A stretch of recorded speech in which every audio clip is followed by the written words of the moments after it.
we're all confused because it seems to be working out so incredibly well for a guy who is an all-pro wide receiver now, for a team that drafted him in the second round and has tailored a lot of their offense to his remarkable skill set to be not just a matchup nightmare, but a business decision when he's either catching it or running it.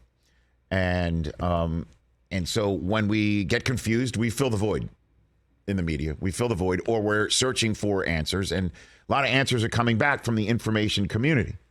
Like 3 different answers as to what's up, why he's not happy. 3. One of which the Niners can address, and one of which they cannot, and one that kind of leaves a bit of a conundrum that I think the Niners can eventually address. What do I mean by that? Let's start with the one thing that we're hearing about Deebo Samuel wanting out, that the Niners cannot address. They cannot fix it. There is no way that they can fix it.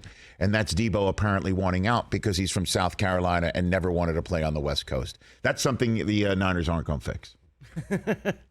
Geographically impossible. That's basically it. They're kind of settled on Northern California. That's a settled issue. That's not changing. They can't. I mean, look. If he's a guy who never wanted to go there and doesn't want to be there. Homesick a little. And he wants to be closer to home, wants to be closer to family, wants to be closer to friends, and has the ability to change his scenery. You just saw Davante Adams change his scenery and Tyreek Hill change his scenery. Maybe he wants to change his scenery. That's something the Niners cannot fix. One thing the Niners can fix, if it's about money. This is about money, that's fixable. They got that. Niners have that. I mean, shoot. Their cheer component is known as the Gold Rush. I mean, look, they got money. There's gold in them, our San Francisco 49er hills. Is it about money? Maybe so. If this is a business decision, then the Niners eventually can address that. And the fact that this is not addressable right now, I don't know why. You know, Adam Schefter was reporting, and he was one of the folks reporting today that it's maybe a geographical problem. He just doesn't want to play out in San Francisco. Adam reported the day before Darlington connected with Deebo Samuel that the Niners would pay him yesterday, would pay him today, would pay him tomorrow. It's Deebo is holding him off. So why is Deebo holding him off? Maybe because he wants out, because he can't live on the East Coast? Or it's the third issue that we're hearing. This is what Tom Pelissero mentioned yesterday, among others, including Ian Rappaport, my colleagues from the NFL Media Group. Doesn't want to run the ball as much as he's been running it. He doesn't want to have the contact at the position if he's running it. And it kind of makes sense. As you know, the odometer for running backs in the NFL runs fast. Runs awfully fast. And then when you hit that, the mileage hits 30 years old, see you later. Adios. Gone. You're seeing 30-year-old receivers more and more often now. And Deebo wants to be one of them. And if he does play into his 30s, that means a third contract. He's on his first one now. He's going to get his second one shortly. And then you want a third one? That's great. Running backs for third contracts, they don't get paid like Davante Adams or Tyreek Hill or Stephon Diggs. So business decision makes sense right there. Because normally he's a business decision for the defender, right? He's making a business decision right now, potentially, say, I don't want the wear and tear of being a running back.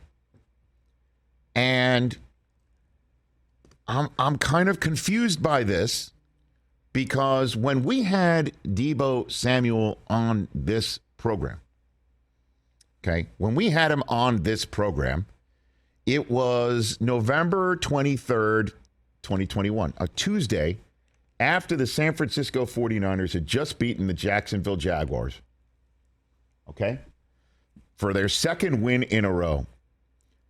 And Deebo had just led the team. He had just led the team in 79 yards rushing. And I asked him that day about whether he sees people making business decisions and turning down the contact from him. He kind of shined it off and said no. But if they want to just basically throw their bodies at him, and good luck, I'll just run straight past you. So I asked him about all of that.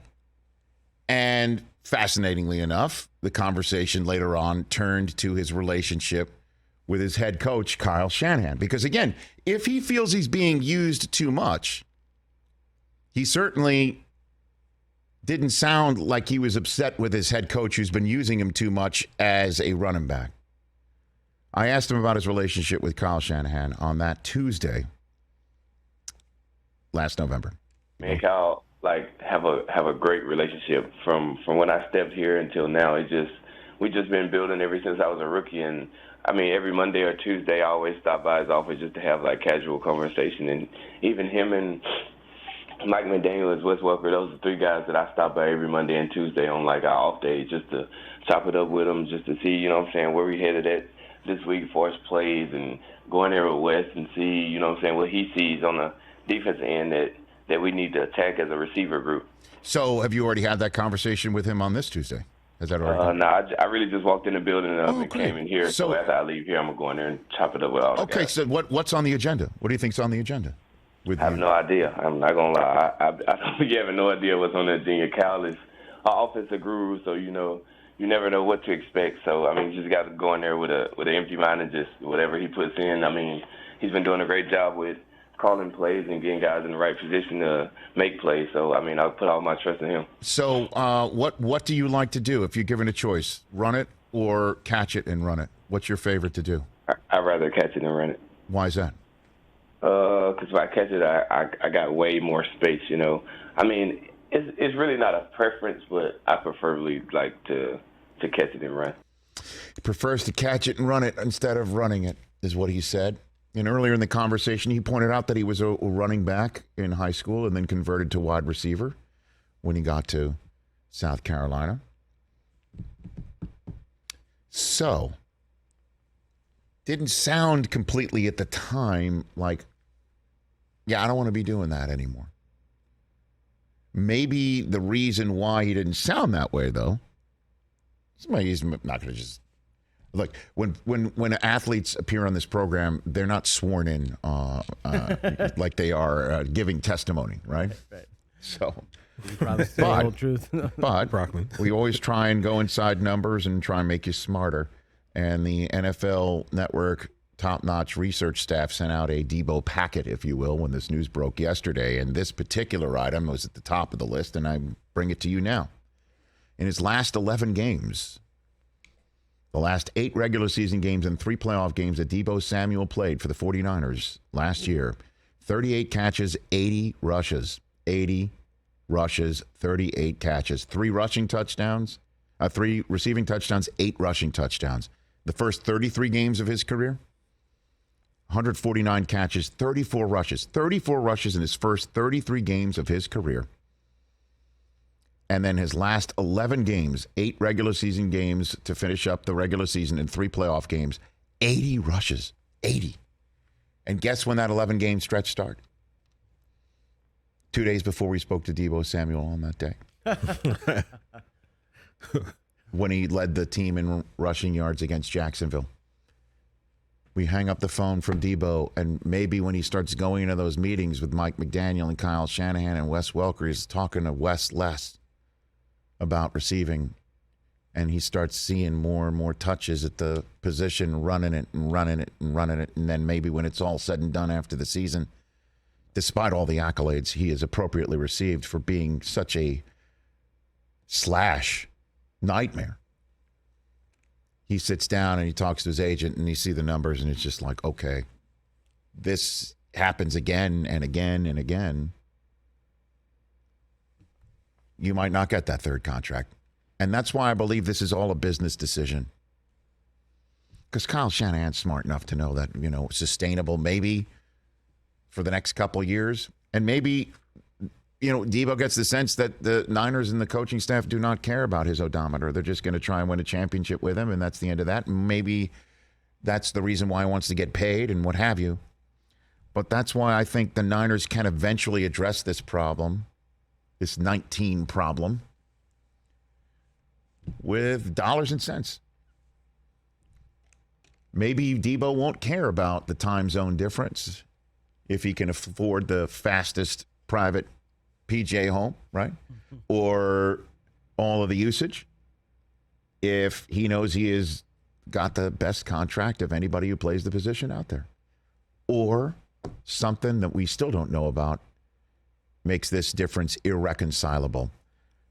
But I think when it all comes down to it, we're talking business decision, the finances.